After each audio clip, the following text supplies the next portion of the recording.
La biodiversité ou diversité du vivant peut être décrite à l'échelle des écosystèmes,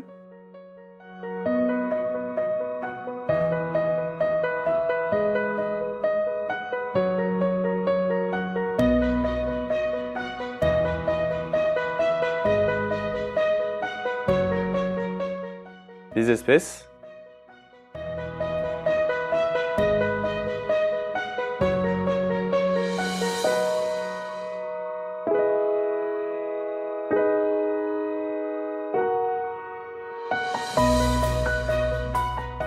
et des individus au sein d'une espèce donnée.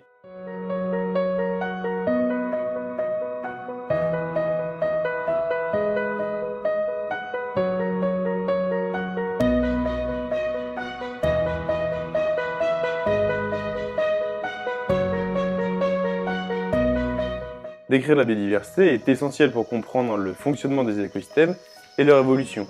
Décrire la biodiversité permet également de faire un état des lieux du vivant et de suivre des effectifs de population. Mais comment peut-on décrire la biodiversité? La quantifier avec fiabilité. Tout d'abord, les écosystèmes abritent des millions d'espèces et d'individus différents qui est impossible d'étudier de manière exhaustive. Aussi, les scientifiques limitent leurs études à une fraction de la population appelée échantillon. Pour identifier et comptabiliser la biodiversité, les scientifiques réalisent ainsi des échantillonnages lors d'inventaires et suivi d'espèces. Pour décrire la biodiversité recensée lors des inventaires et suivi d'espèces, on peut la quantifier à l'aide de deux grandeurs. La richesse spécifique et l'indice d'abondance. La richesse spécifique représente le nombre d'espèces d'un écosystème.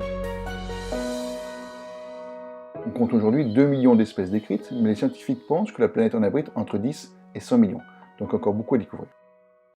L'indice d'abondance représente le nombre d'individus d'une population, d'une espèce ou d'un taxon plus grand, genre, famille. Si compter des individus est possible dans un quadrat ou sur un transect pour des plantes, cela devient inadapté pour toute espèce mobile.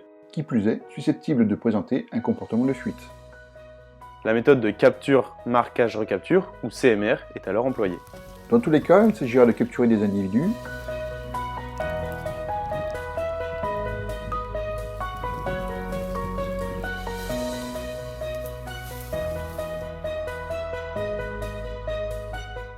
de réaliser une batterie de mesures biométriques,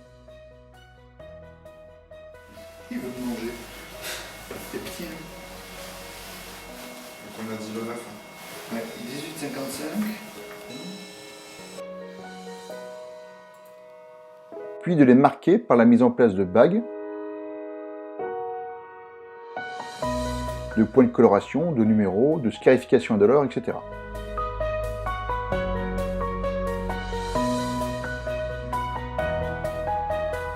Afin de les identifier de loin, lors d'un vol par exemple, ou suite à une recapture.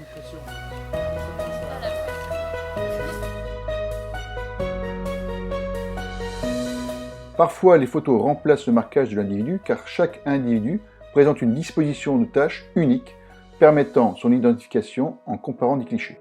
Une fois les informations biométriques relevées et les individus marqués, ils sont relâchés sur le lieu de capture.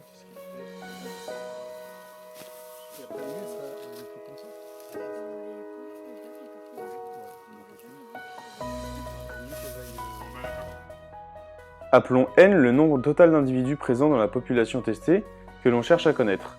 Ici, dans notre exemple, la population totale de serpents blancs.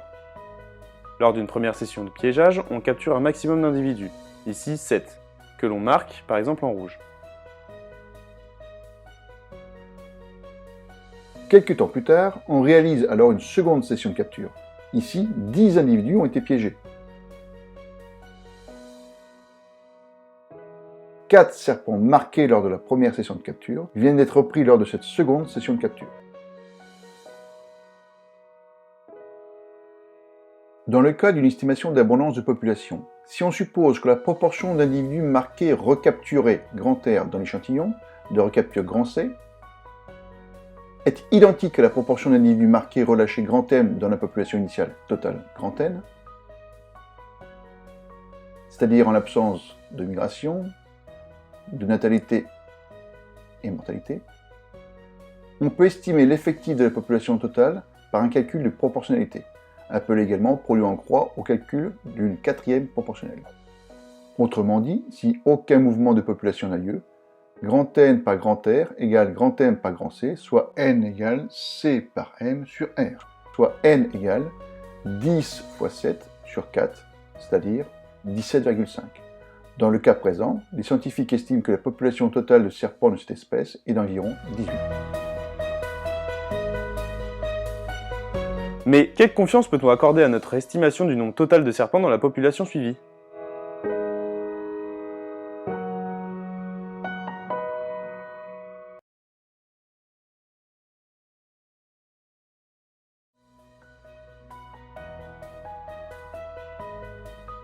N'hésitez pas à nous soutenir sur Hello Asso ou sur nos réseaux YouTube, Facebook, Instagram et Twitter, et notre site.